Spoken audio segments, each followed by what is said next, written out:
Welcome back to Crazy HOA Moments. Parking was not the problem, the HOA was. Welcome. Settle in, because this one gets wild fast. I will not be talked over.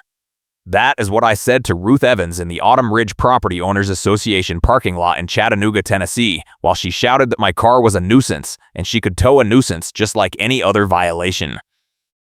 She was already waving at the tow truck driver, who was backing his wheel lift rig toward my sedan, amber lights strobing across the asphalt. I was holding my guest parking permit decal in my hand, the laminated square with the association logo and the expiration date printed right there, and Ruth refused to look at it. She kept pointing at my windshield and screaming that the decal was not visible, that the date was expired, that I was in violation of the fire lane setback rule even though I was parked in a marked guest spot 10 feet from the curb. I am a city permit tech. I spend my days reviewing zoning applications, code compliance forms, and building permits for the Chattanooga municipal offices. I know what requires a permit and what does not. I know what a valid parking decal looks like. I also know when someone is lying to create a paper trail, and Ruth was doing exactly that. She had a clipboard in one hand and a tow authorization slip in the other, holding it up like proof even though the slip had no readable text and she had not even checked my plate number against her list before waving the tow truck in. The stakes were simple and terrifying. My city permit tech certification depends on staying out of legal trouble, any collections action, any unpaid fines, any civil judgment, and I would have to report it to the state licensing board. Ruth knew that. She had said it out loud 2 weeks earlier at a board meeting when I challenged a guest parking fee hike. She told me she could fine me daily until I gave up and cried, and she smiled when she said it. The tow truck driver climbed down from his cab, a big guy in a grease-stained shirt with the company name on the back. He looked at Ruth, then at me, then at the permit in my hand. I could see him hesitating. Ruth snapped her fingers and pointed at my car.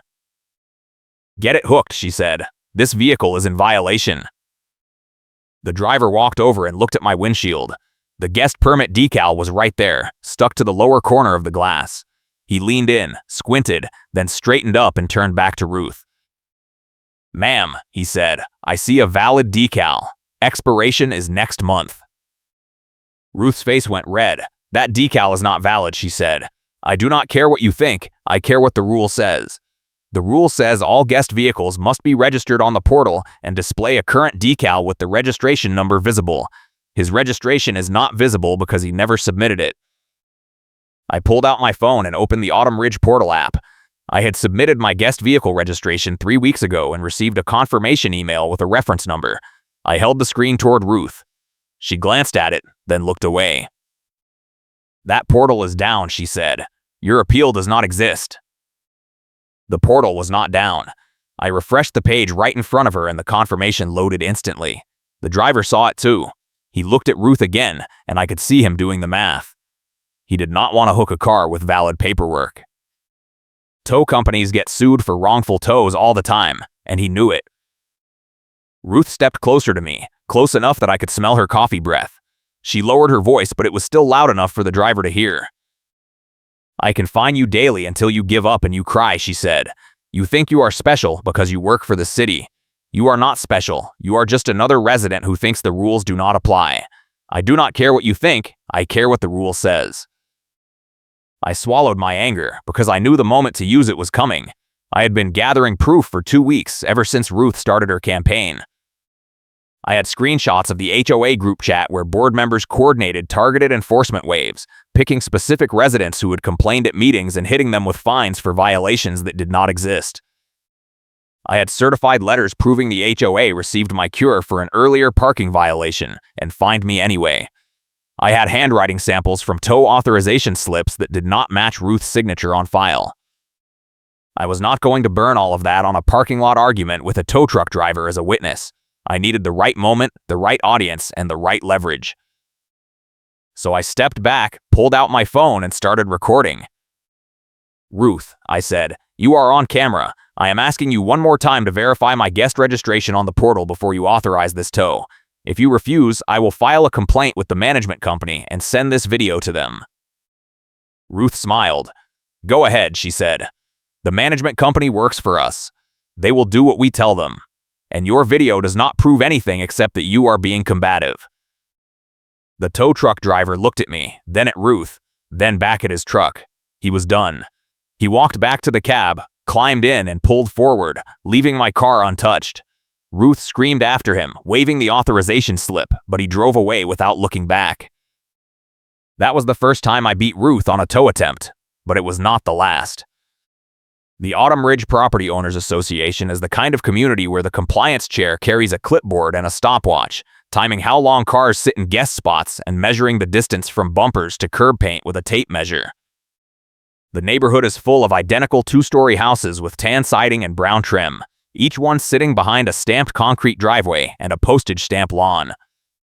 The HOA rules cover everything: no trucks over a certain height, no commercial vehicles, no parking on the street overnight, no guests for more than 48 hours without a decal, no decals without portal registration, no portal registration without a board-approved reason. It is a system designed to trap people, and Ruth is the gatekeeper. Ruth Evans is the records custodian for the HOA, which means she controls access to all the documents, meeting minutes, rule amendments, and enforcement records. If you want a copy of anything, you have to submit a written request, and Ruth charges $5 per page plus a processing fee. If you want to appeal a fine, you have to submit your appeal through the portal, and Ruth is the one who reviews it and forwards it to the board. If the portal is down or if Ruth decides your appeal is incomplete, it never gets forwarded.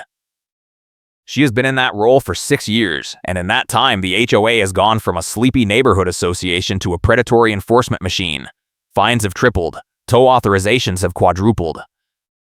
The vendor contract with the tow company includes a kickback clause that pays the HOA a percentage of every tow fee, which Ruth negotiated personally.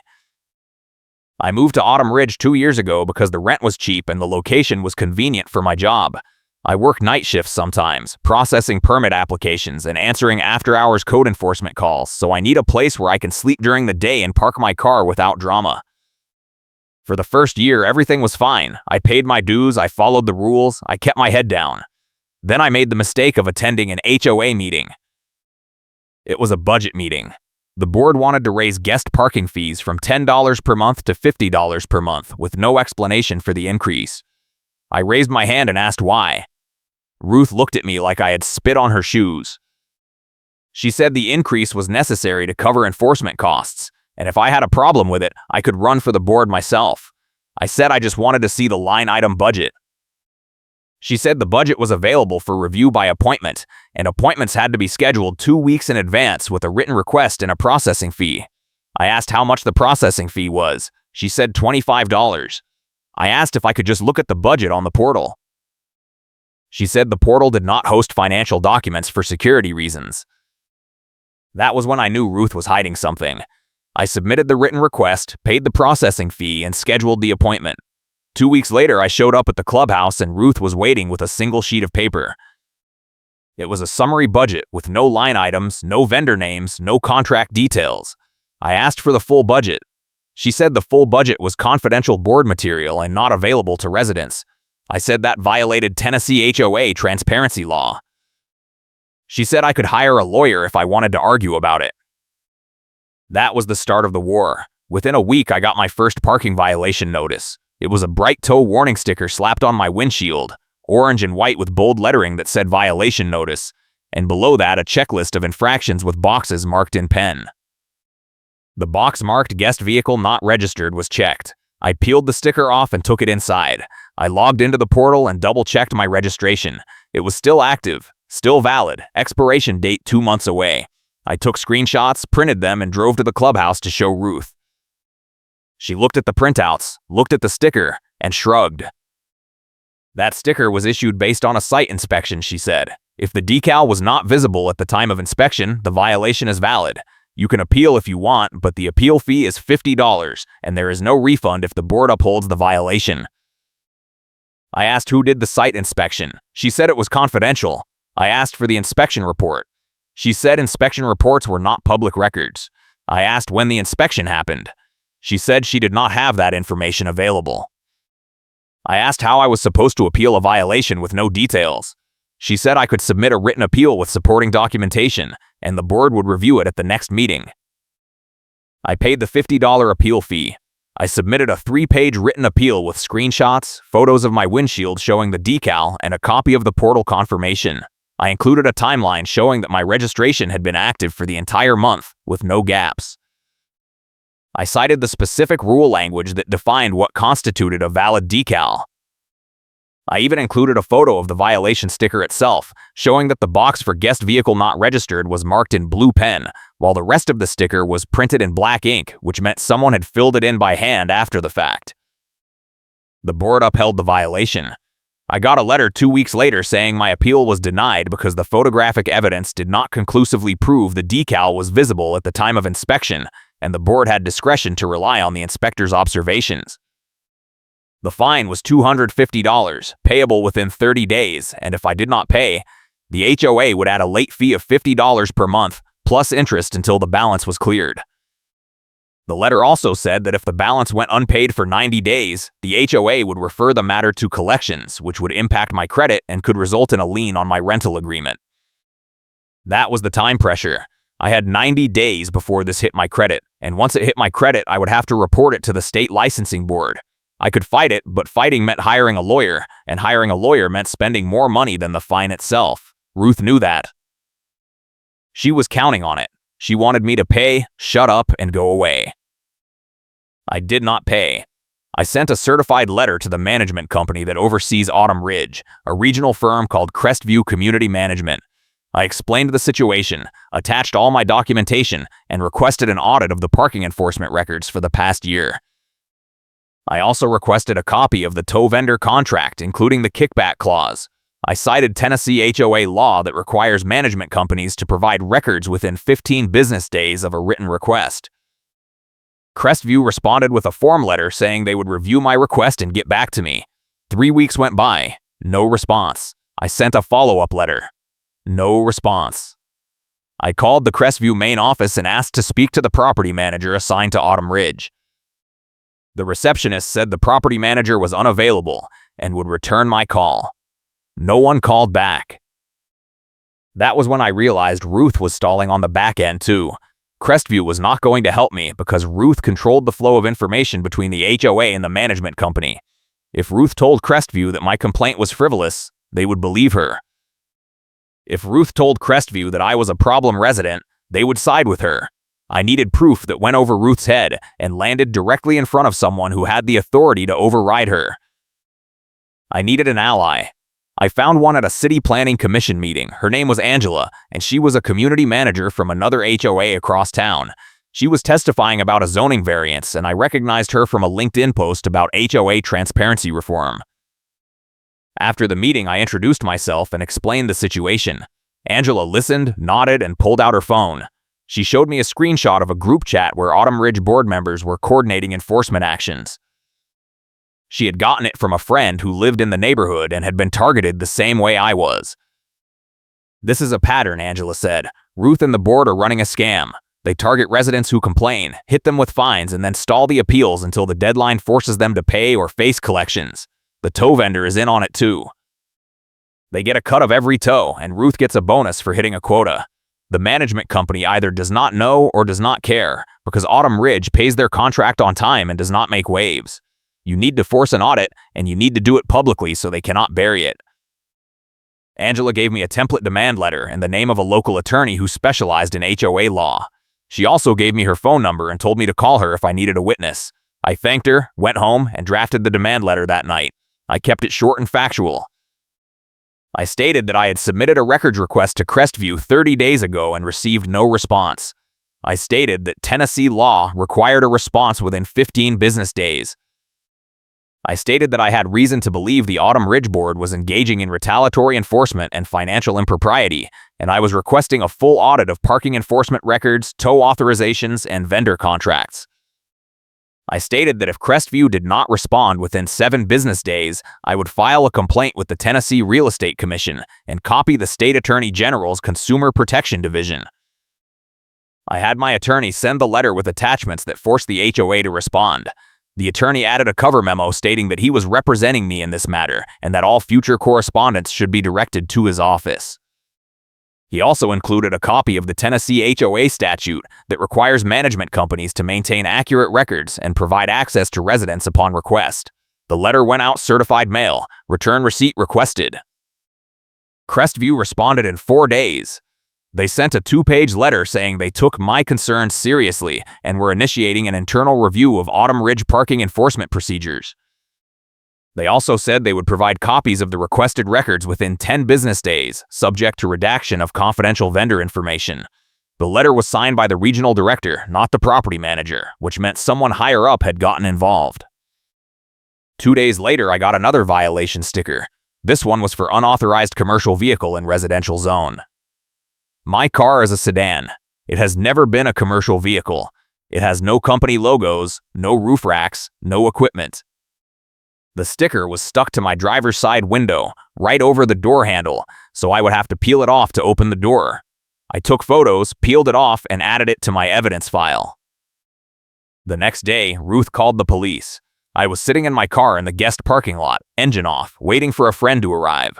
A Chattanooga PD patrol car rolled up, lights off, and the officer got out. He walked over to my window and asked for my license and registration. I handed them over and asked what the problem was. He said he had received a call about a suspicious vehicle loitering in the parking lot, possibly casing cars for theft. I asked who called it in. He said he could not disclose that, but he had to check it out. He ran my license, came back, and said I was clear. He also said he had dealt with Autumn Ridge calls before, and he knew the HOA liked to use police as leverage. He told me to keep my documentation handy and consider filing a harassment complaint if it kept happening.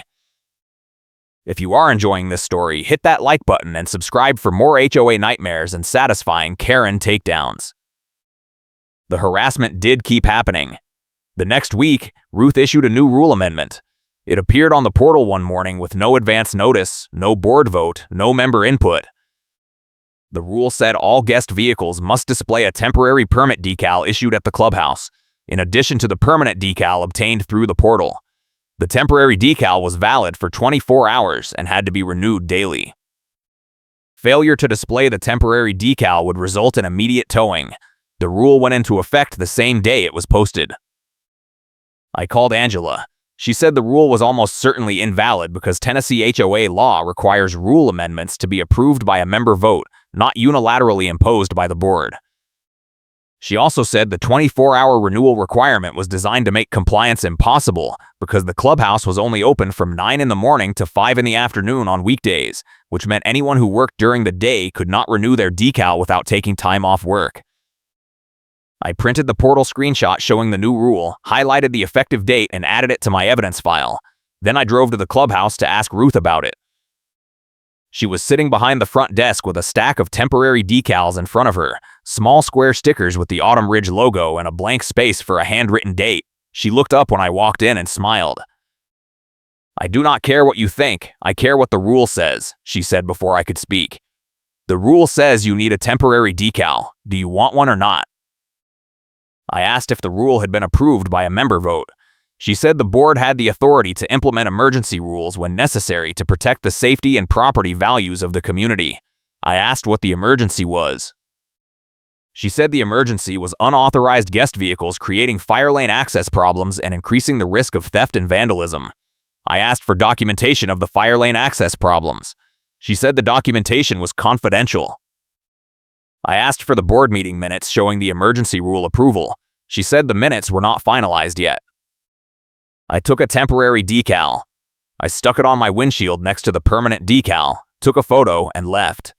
That night, I got a text from my friend who was visiting the next day. She asked if she needed to do anything special to park in the guest lot. I told her about the temporary decal rule and said I would get one for her in the morning. She asked if I was serious. I said yes. The next morning, I went to the clubhouse at 8:45. The door was locked. A sign on the door said the office hours had changed to 10 in the morning to 4 in the afternoon, effective immediately. I waited until 10. Ruth showed up at 10:15. She unlocked the door, walked to the desk, and sat down without acknowledging me. I asked for a temporary decal for my guest. She said I needed to provide the guest's name, vehicle make and model, license plate number, and reason for visit. I gave her the information. She wrote it down on a form, then said the processing fee for guest decals was $10. I asked if that was in addition to the monthly guest parking fee I was already paying. She said yes. I paid. She handed me a decal with today's date written in blue pen. My friend arrived that afternoon. She stuck the decal on her windshield and came inside. We had dinner, watched a movie, and she left around 9. The next morning, I found another tow warning sticker on my car. This one said, "Expired temporary decal." The decal was still on my windshield, still showing yesterday's date. I peeled off the warning sticker, took photos, and added it to the file. That was the side complication. The portal was supposed to track all the violations and appeals, but when I logged in to file a dispute, the system showed an error message. I called Crestview and asked about it. The receptionist said the portal was undergoing maintenance and would be back online in a few days. I asked if I could file a written dispute instead. She said written disputes had to be submitted through the portal. I asked what I was supposed to do if the portal was down. She said she would make a note and have someone call me back. No one called back. I had 60 days left before the original fine hit collections. The new violations were piling up, and every time I tried to dispute one, the system blocked me or Ruth added a new rule that made compliance impossible. I needed to force a confrontation in a setting where Ruth could not control the flow of information, and I needed to do it before the deadline. The showdown came faster than I expected. I got a call from the tow company. The owner, a guy named Rick, said one of his drivers had reported a problem with an Autumn Ridge tow authorization. He said Ruth had submitted a work order that morning for my car, claiming it was parked in a fire lane and needed immediate removal. The driver had gone to the address, found my car in a marked guest spot 20 feet from any fire lane, and called Rick before hooking it. Rick said he reviewed the authorization form and noticed the signature did not match Ruth's signature on file from previous work orders. He said it looked like someone had traced it, and he wanted to know what was going on before he sent a truck back. I told Rick about the pattern, the fake violations, the stalled appeals, and the kickback contract. I asked if he could send me a copy of the authorization form. He said he could not, but he could show it to me in person if I wanted to come to the yard. I said I would be there in an hour. Rick's tow yard was on the east side of Chattanooga, a fenced lot full of wheel lifts, flatbeds, and impounded cars. Rick met me at the gate with a folder in his hand. He opened it and pulled out the authorization form. It was a standard tow request slip with Autumn Ridge letterhead, my license plate number, a checkbox marked fire lane violation, and a signature line at the bottom. The signature was supposed to be Ruth's, but it was shaky and uneven, with loops that did not match the confident scrawl I had seen on other HOA documents. Rick pointed at the signature. "This is not Ruth," he said. "I have her signature on 50 work orders, and this is not even close. Someone forged this, and I am not touching it. If I tow your car on a forged authorization, you can sue me for wrongful seizure and I will lose. I am done working with Autumn Ridge until this gets sorted out." I asked if I could take a photo of the form. Rick said yes. I took multiple photos, close-ups of the signature, the letterhead, the checkbox, and the plate number. I thanked Rick and told him I would copy him on any legal correspondence. He said he appreciated it and wished me luck. That was my trump card. A forged tow authorization is not just an HOA rules violation.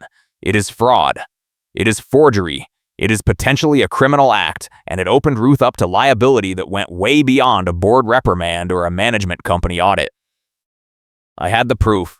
I had a neutral third-party witness, and I had a timeline that connected the forgery to Ruth's pattern of retaliation.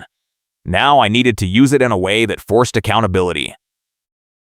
I drove straight to the Chattanooga City Parking Office. The office handles all parking enforcement, permits, and disputes for city-managed lots, and they have jurisdiction over HOA towing practices when those practices intersect with city codes or involve fraudulent authorizations.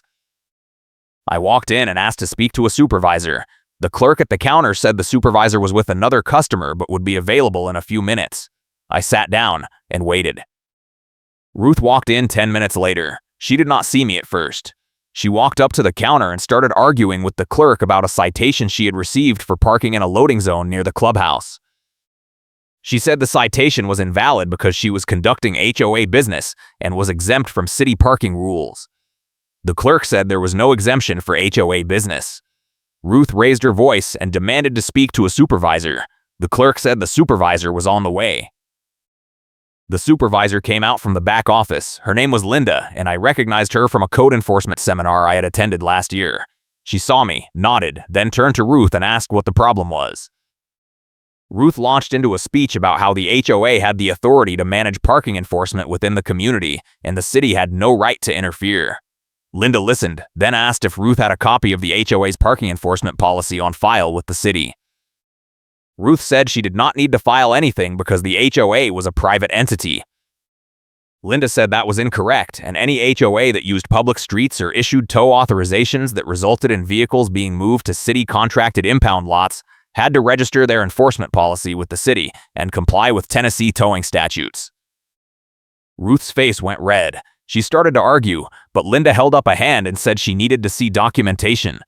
Ruth pulled out her clipboard and started flipping through papers. Linda glanced over at me and raised an eyebrow. I stood up and walked over. "Linda," I said, "I have documentation related to Autumn Ridge parking enforcement that you need to see." Ruth spun around and saw me. Her mouth opened, but no sound came out for a second. Then she found her voice. "You," she said. "You are the one filing false complaints and harassing the board. You are the reason I am here dealing with this nonsense." I ignored her and handed Linda my phone with the photo of the forged tow authorization pulled up. Linda looked at it, zoomed in on the signature, then looked at Ruth. "Is this your signature?" Linda asked. Ruth glanced at the screen and waved her hand dismissively. "That is my authorization," she said. "I issued that work order this morning for a fire lane violation." Linda pulled out her own phone and opened a file. She scrolled for a moment, then turned the screen toward Ruth. "This is your signature on file with the city from your last tow registration update," she said. "It does not match. Explain the discrepancy."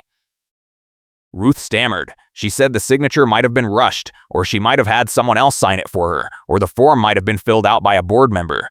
Linda said none of those explanations were acceptable. She said if Ruth authorized someone else to sign her name, that was forgery.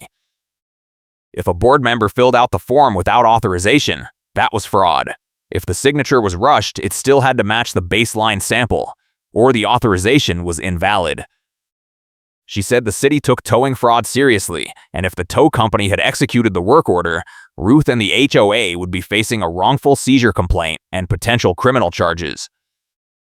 Ruth tried to pivot. She said the whole situation was a misunderstanding and she would withdraw the work order and issue a corrected authorization. Linda said it was too late for that. She said the authorization was already flagged in the system, and the tow company had reported it as suspicious. She said Ruth needed to provide a written explanation within 72 hours, along with copies of all tow authorizations issued by Autumn Ridge in the past year, or the city would suspend the HOA's towing registration and refer the matter to the district attorney's office. Ruth looked at me, then back at Linda. "You are doing this because he complained," she said, pointing at me. "He is a problem resident who does not follow the rules, and now you are punishing the entire community because of his lies."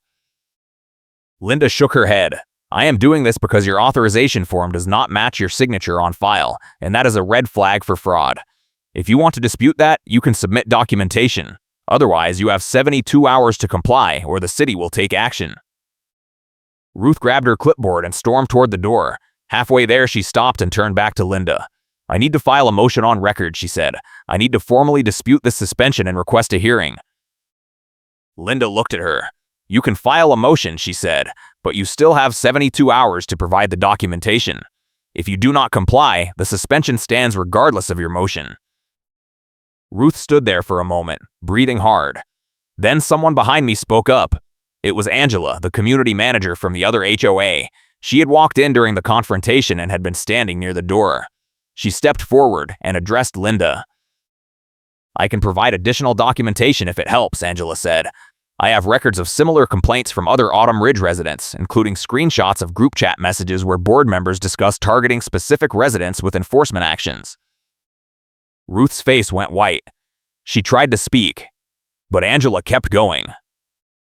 "I also have a copy of the tow vendor contract that includes the kickback clause," Angela said. "I obtained it through a public records request filed with Crestview Community Management. The contract shows that Autumn Ridge receives a percentage of every tow fee, which creates a financial incentive to issue as many tow authorizations as possible, whether the violations are legitimate or not." Linda took the papers from Angela and flipped through them. She looked at Ruth, then at me, then back at the documents. "This is going to the district attorney," she said. "This is not just an HOA dispute anymore. This is fraud, forgery, and possibly racketeering if the kickback scheme is as widespread as these documents suggest." Ruth tried to storm out, but Linda called after her. "One more thing," Linda said. "Someone asked if you wanted to file a motion on record. Do you want to proceed with that motion, or would you rather consult an attorney first?" Ruth froze. She looked back at Linda, her mouth opening and closing like a fish. Then she turned and walked out without another word. The door swung shut behind her, and the office went quiet. I looked at Linda. "What happens now?" I asked. Linda said the city would conduct a full audit of Autumn Ridge towing records, and Crestview would be required to cooperate or face penalties. She said I should expect follow-up from the district attorney's office if they decided to pursue criminal charges against Ruth or the board. She also said I should file a formal complaint with the Tennessee Real Estate Commission because Crestview's failure to respond to my records requests was a violation of their fiduciary duty as the management company. I thanked Linda and Angela. Angela gave me a copy of the group chat screenshots and the tow vendor contract. She said she had been collecting evidence for months, waiting for the right moment to use it. She said my complaint gave her the opening she needed. The audit took 6 weeks. During that time, Ruth stopped issuing new violations. The temporary decal rule disappeared from the portal overnight with no explanation. The tow warning stickers stopped appearing on cars. The clubhouse office hours went back to normal. The board scheduled an emergency meeting to discuss the audit, but they did not invite residents. Angela got a copy of the meeting minutes through a Crestview contact, and they showed that the board had voted to terminate Ruth as records custodian and hire an outside compliance firm to review all enforcement actions from the past 2 years. Crestview released the audit findings in a 10-page report. The report confirmed that Ruth had issued 63 tow authorizations in the past year, and 41 of them were for violations that either did not exist or were not documented according to HOA rules. The report also confirmed that Ruth had forged signatures on at least 12 tow authorization forms, using traced copies of board member signatures to bypass the required approval process. The report found that the kickback clause in the tow vendor contract violated Tennessee HOA law, and the contract had been negotiated without a competitive bidding process, which was also a violation. The report recommended that Autumn Ridge refund all tow fees collected under invalid authorizations, terminate the tow vendor contract, and implement a new parking enforcement policy with independent oversight. The HOA refunded the tow and immobilization fees and cleared the ledger. I got a check for $650 covering the original fine, the appeal fees, and the temporary decal charges. The check came with a letter from Crestview saying the board had accepted the audit findings and was implementing the recommended changes.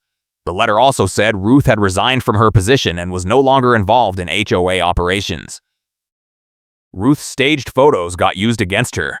The district attorney's office subpoenaed her phone and found dozens of photos she had taken of cars in the parking lot, most of them showing vehicles in legal spaces that she had described in text messages as fire lane violations or unauthorized parking.